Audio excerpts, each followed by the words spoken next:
Con la Argentina. Está Marcos Novaro en línea. Marcos, buenas noches. Gonzalo Sánchez te saluda. ¿Qué tal, Gonzalo? ¿Cómo estás vos? Bien, encantado de conversar con vos. Nunca habíamos hablado al aire, me parece. No, es cierto. ¿Qué tal? Gracias por estar.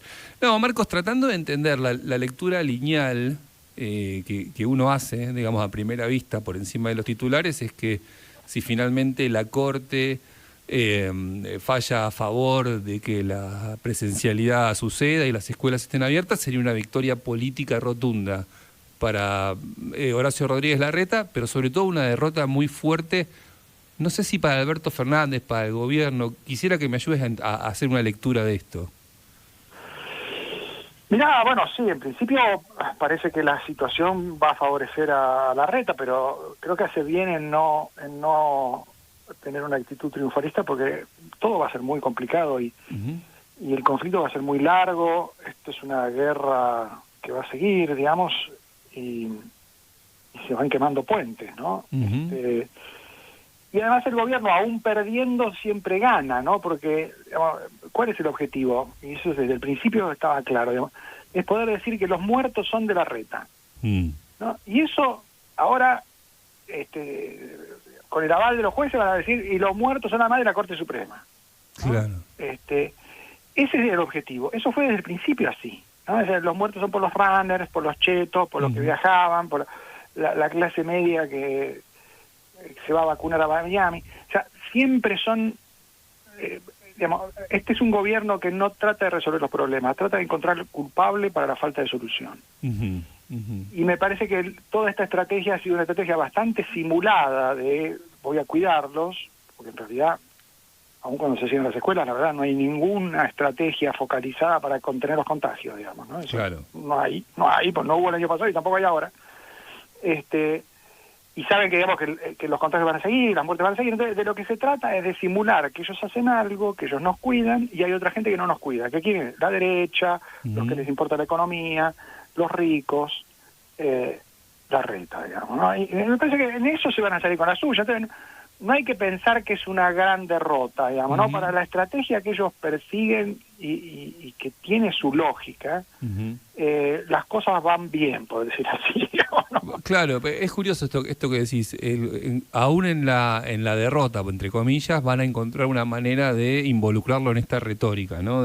Así es. Porque también es cierto que o sea, que de todos modos los contagios van a subir y es muy probable que las víctimas fatales de la pandemia también aumenten en los próximos meses, ¿no es cierto? Sí, lamentablemente. Lamentablemente eso es así. Ahora, de todos modos, este riesgo, digo, no sé si es el riesgo, pero a Horacio Rodríguez Larreta no le quedaba más remedio que ir para adelante con esta cuestión. No, claro, sí, puesto, digamos, lo han chuzado y lo han tratado de sacar de su centro y de su moderación incontables veces, ¿no? En este punto ya creo que no había forma de mantener la pasividad. De todos modos, es muy difícil decir que Larreta es el que rompió, que Larreta es el que quemó los puentes, que no se puede hablar con él, como dice Alberto en su conferencia de prensa. Dice, no se puede hablar con él porque me decepcionó, miente, no le importa la salud, lo conduce Macri, es un duro disfrazado. Bueno, todo eso es retórica muy inconsistente, porque la verdad es que Larreta se ha mantenido muy tranquilo. En eso yo no sé cómo hace, digamos, ¿no? Sí.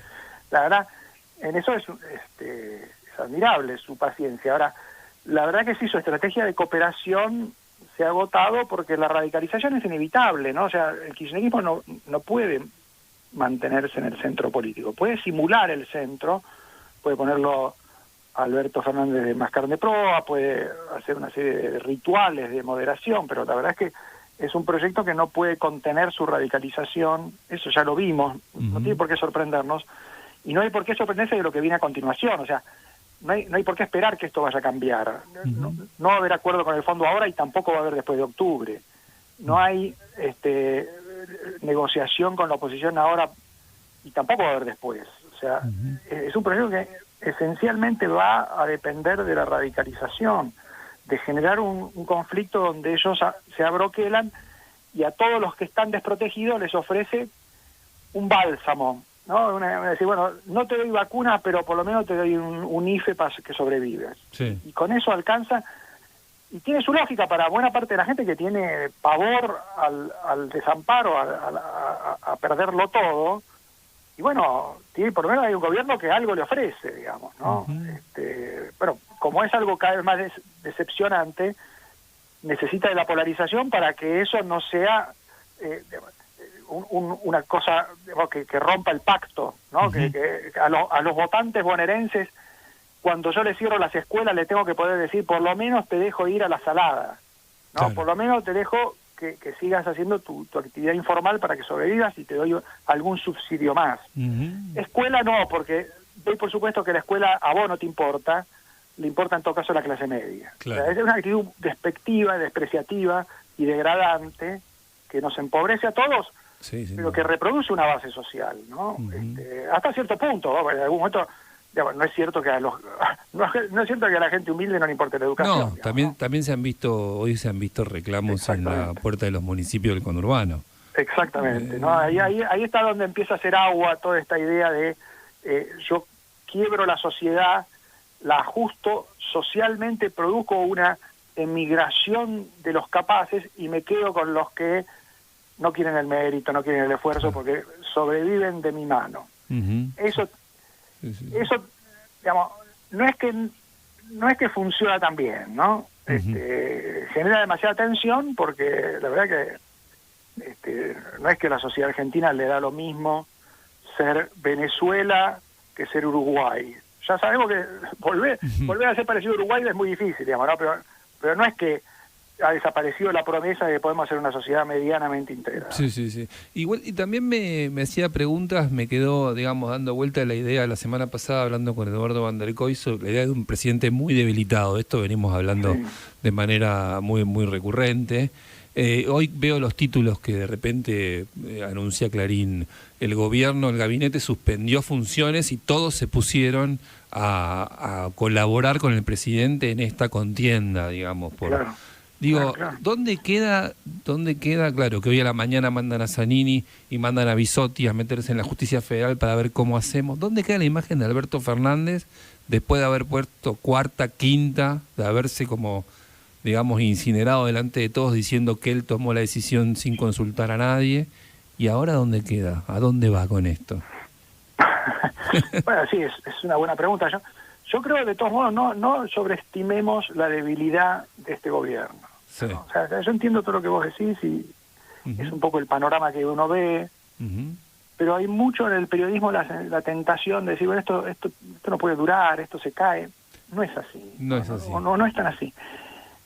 Primero, el albertismo siempre fue un kirchnerismo de segunda selección, digamos, ¿no? De gente muy de segunda línea que llegó ahí casi como un premio excesivo para sus trayectorias y sus talentos, y que se banca cualquier cosa con tal de estar ahí. Y entonces no se van. Los pueden maltratar, los desmienten, los hacen hacer cualquier cosa, pero igual no se van. Claro. Eso pasa con Guzmán, pasa con Culfa, pasa con Santiago Cafiero. O sea, el kirchnerismo de primera selección no se puede mostrar porque están todos procesados, pero este kirchnerismo de segunda selección se las banca todas. El outlet. Y bueno, es así. Entonces funciona de un modo muy solidario, porque están donde nunca imaginaron estar. Y eso pasa también con Alberto Fernández. Alberto Fernández era candidato a ser comentarista de tele el resto de su vida. Iba al camino de ser Julio Bárbaro, o sea, era un tipo que no cortaba ni pinchaba, a nadie le importaba nada. Y ahora es presidente. ¿Cómo no se la va a bancar todas? Claro. Se la banca todas. Eso en primer lugar. En segundo lugar, este es un gobierno que es muy débil para muchas cosas, pero tiene el monopolio de la maquinita de hacer billetes. Y eso en un momento en que nadie tiene un mango, vale doble. Digamos, ¿no? O sea, los gobernadores, los intendentes, los sindicalistas, los empresarios, todos los detestan. No los aprecian, refunfuñan porque no les gusta para dónde va esto, pero nadie quiere poner los pies fuera del plato porque son los únicos que tienen algo para repartir. Sí. Entonces, la sobrevivencia de mucha gente depende de esto. Y eso explica el silencio del peronismo. Nadie le hace caso a Alberto, nadie suspende las clases, pero tampoco se plantan. Tampoco le dicen, che, Alberto, lo que estás haciendo es un desastre. Sí. Nadie se va a plantar, y no se van a plantar ahora de acá a octubre, y no se van a plantar tampoco después, porque la situación tampoco va a cambiar mucho. Los dueños de la maquinita en este país son los que te permiten por lo menos a 20 millones de personas sobrevivir, y hay un montón de gente que vive de poder pagar el sueldo a sus empleados en municipios, Claro. en las obras sociales, en las gobernaciones. Entonces, no va a haber una rebelión ahí. La oposición, por lo tanto, tiene que hacer mucho esfuerzo, porque si uno se compra la imagen de esto se desarma, entonces hay que esperar que se caiga y después juntamos los pedazos. Esa es la tesis Macri, digamos, lo que él dijo el otro día, que la verdad que me pareció una muy mala idea, digamos. Y además, falso, porque no va a pasar eso. Entonces, hay que hacer mucho trabajo para a ver si se puede armar otra cosa, para convencer a la gente, incluso gente razonable del peronismo, de que apueste a otra cosa, porque esta degradación tiene que frenarse, digamos. O sea que, tu lectura es que, además, saco como conclusión que la inflación es un costo menor. Sí, obviamente. Claro. Obviamente, la inflación ajusta socialmente, ¿no? Permite disiparle el conflicto. Bueno, son los empresarios que suben los precios, son los sindicalistas que tardan en negociar, pero no, digamos, la inflación siempre ha sido un buen instrumento. Claro. Por eso modelo cierra siempre con inflación. Claro. No es un rasgo inconsistente con el modelo, es completamente consistente. La inflación está muy bien. Claro. Ahora es cierto que ahora vamos a pasar a niveles de arriba de 45-50%. Entonces ahí ya la cosa empieza a complicarse más, y eso volvemos a lo mismo. La sociedad argentina está dispuesta a empobrecerse. Lo viene haciendo hace 30-40 años. Ahora, ¿hasta dónde? Es una buena pregunta para hacer. ¿Cuánto más aguantamos? Podemos seguir, esto puede seguir, porque hay sociedades que se han empobrecido durante décadas y centurias, digamos, ¿no? O sea, que dejaron de ser sociedades prósperas y pasaron a ser sociedades pobres. Claro. Eso socialmente se puede ajustar. La sociedad cubana, una sociedad de las más ricas de América Latina o de las más pobres. Y hace 70 años que es lo más estable del mundo. Es así. Así es. Pero no es que esto no puede funcionar. Claro. Hay que entenderlo. Hay una cuestión de arte político. La oposición está en condiciones de hacer más de lo que hace para ofrecer una alternativa que no sea igual a la de 2015. Esa es una pregunta que hay que hacerse, ¿no? A ver si esto estalla. Porque si no, sentémonos a esperar. Claro, ¿cuál sería el combo atractivo que puede construir eventualmente Horacio Rodríguez Larreta a partir de esto? O no sé, la estoy mirando a Vidal, que está promocionando su libro, o al mismo Mauricio Macri, o a Patricia Bullrich, no sé por decir. Sí, y hablemos de los empresarios, de las clases medias que se esfuerzan, de los trabajadores que se esfuerzan, que no quieren seguir empobreciéndose, que ven que sus pares de Brasil ganan mucho más que ellos, aún con todas las protecciones sindicales. Bueno, a veces cargamos mucho el ojo sobre los oficialismos, los periodistas, y perdemos de vista que, claro, que el otro lado nos está construyendo algo atractivo y tendríamos que cargar un poquito más de ese lado. Estoy pensando, pienso mientras te escucho, mientras hablamos. Bueno, yo creo que esfuerzos se están haciendo, digamos, ¿no? Claro. No digo que no se hagan esfuerzos. Sí, se hacen. Sí. Yo creo que hay mucha gente en el peronismo que está muy preocupada, ¿no? Uno habla con gente y dice, sí, estamos muy preocupados, esto lo vemos muy mal. Ahora, la preocupación hay que convertirla en algún tipo de iniciativa. Hay que pensar en algún tipo de coalición, de cooperación, donde, oiga, no podemos hacer lo mismo que en 2015. Claro. Y tampoco podemos seguir esperando a que aparezca un peronista razonable y que por arte de magia gane. Claro. ¿Cómo va a pasar eso? Claro. No, o sea, la verdad que sí, la situación es complicada y necesita mucho esfuerzo y cooperación. Yo creo que los problemas van a seguir dándose. La única ventaja que tiene esta crisis es que, como es larga, nos da el tiempo para pensar todo esto y hacer algo, digamos, ¿no? Y el otro factor, por último, Marcos, es Cristina, ¿no? ¿Cómo pensás que jugó en esta crisis de la presencialidad? Se supone que también es una lectura esto, está detrás, digamos, de la retórica de Kicillof, se adivina un poco la figura de Cristina. Yo creo que Cristina, digamos, nunca va a opinar sobre el tema del coronavirus. No lo hizo hasta ahora y no lo va a hacer. No es un tema que le importe. Son de esas cosas que agobian a los seres humanos, que no agobian a los ídolos. ¿Vos crees que no le importa no le importa que un poco se desmadre la provincia de Buenos Aires? Bueno, eso sí, pero bueno, ahí lo tiene Kicillof, y yo creo que en esto Kicillof fue el factor decisivo, ¿no? A mí me parece que fue Kicillof el que el que está gobernando es Kicillof, digamos. Él marcó la línea, Sí. y él tiene una necesidad que era cuando decidiera cerrar las escuelas de su provincia o por lo menos del AMBA, las escuelas de la ciudad no podían seguir abiertas. Claro. Eso era así, ese es el gran problema que tenía, y presionó a Alberto para forzar la situación, Ujú. y lo convenció, digamos. Alberto no necesita mucho para convencerse, digamos, es bastante evidente. influenciable, y digamos, me parece que en eso, ¿por qué Cristina no se involucra? Digamos, bueno, básicamente porque entiende que en el tema del coronavirus no hay nada para ganar para ella, digamos, ¿no? Ujú. Entonces, ella sí se mete en el tema del fondo y frustra cualquier negociación, Ujú. y en temas económicos sí, sin duda se mete, y obviamente toda la cuestión institucional y judicial en particular, que es su obsesión. Ujú. Pero ha encontrado una fórmula que le permite reinar sin pagar los costos de gobernar, y yo creo que la usa muy, muy meticulosamente, ¿no? O sea, en los temas que suponen costos políticos no se mete. Claro. Y bueno, es así como Alberto, por eso, yo no sé si ustedes recuerdan, pero hace unos días Alberto se vio obligado para tratar de involucrarla en la situación, volver a hablar de lawfare y de los juicios, Sí. y qué sé yo. Es él el que trata de traerla a Cristina para que esté presente, ¿no? O sea, y cuando la situación empeora, Cristina desaparece. Y entonces es Alberto el que habla de los temas que le importan a Cristina. Entonces vino todo el circo sobre Venezuela, irse del Grupo de Lima, qué sé yo. A mí me parece que fue básicamente un esfuerzo de Alberto para traerla a Cristina a la escena. Está desesperado porque lo acompañe, ¿no? Está desesperado por no ser el único que paga el costo, que recibe todos los cachetazos. Claro. No lo va a conseguir.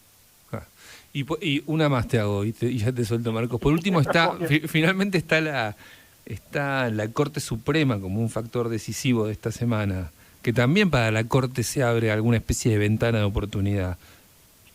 Sí, sin duda, sin duda. No, la Corte ya fue en gran medida la que salvó las papas en el periodo de radicalización final de Cristina, en 2013, 2014.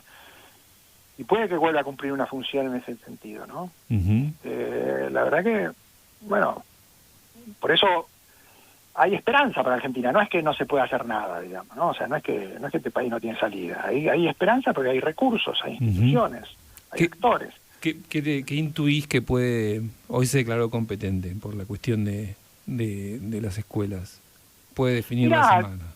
Yo creo que ya a esta altura la decisión en particular que tome, no sé si es tan importante, ¿no? Lo más importante es que intervenga. Claro. Intervenga y que diga algo. Bueno, eso ya de por sí anula el argumento y el dispositivo de radicalización del kirchnerismo. Hay alguien que no son ellos, que finalmente es el que dice no se puede seguir avanzando. O usted avanza pero hasta acá, pero soy yo el que doy esa, porque hay algo que es interpretar la Constitución. Eso ya de por sí es una función que mientras exista, yo creo que a mí no me importa realmente los días de clase que se puedan perder. Bueno, no es que no me importa, ¿no? Pero, sí. Digamos, hay un tema mucho más importante, que es la Corte interviene y va a decir algo. Hay un juez que dice, está bien, en algún caso tal vez le dé la razón al gobierno, no me importa, está bien. En el segundo, el tercero, el cuarto, no va a ser así, va a dar otro fallo, y va a seguir ahí dando fallos. Y eso es lo que tiene que hacer, y eso es lo que esta gente no soporta. No puede soportar hasta que le den la razón. Claro. Aún cuando le den la razón, que alguien sea externo a ellos le dé la razón, ya eso no lo toleran. Entonces, mientras exista eso, podemos respirar aliviados. Hay esperanza. Este país todavía puede salir adelante, digamos, ¿no? Dios quiera. Marcos, gracias. No, gracias a vos, che, que sigas bien. Hasta la próxima. Marcos Novaro, en La Gran Sánchez, tratando de entender un poco que, bueno, obviamente la política nos pasó por encima. La cuestión de la presencialidad en las escuelas no es un tema solo de la vida ordinaria, común y doméstica, sino un tema político crucial que tiene en vilo a buena parte de la Argentina. Y no se crean que es un tema solo del AMBA, de la ciudad y de la provincia de Buenos Aires. Las consecuencias políticas de este conflicto derraman, por supuesto, hacia el interior del país y derraman, por supuesto, hacia el periodo electoral que viene a partir de mitad de año en la Argentina. Más mitad de año no, pasando mitad de año, para el último trimestre del 2021. Esto nos atraviesa y de cómo se salga esta semana depende en buena medida los próximos pasos que den tanto el gobierno como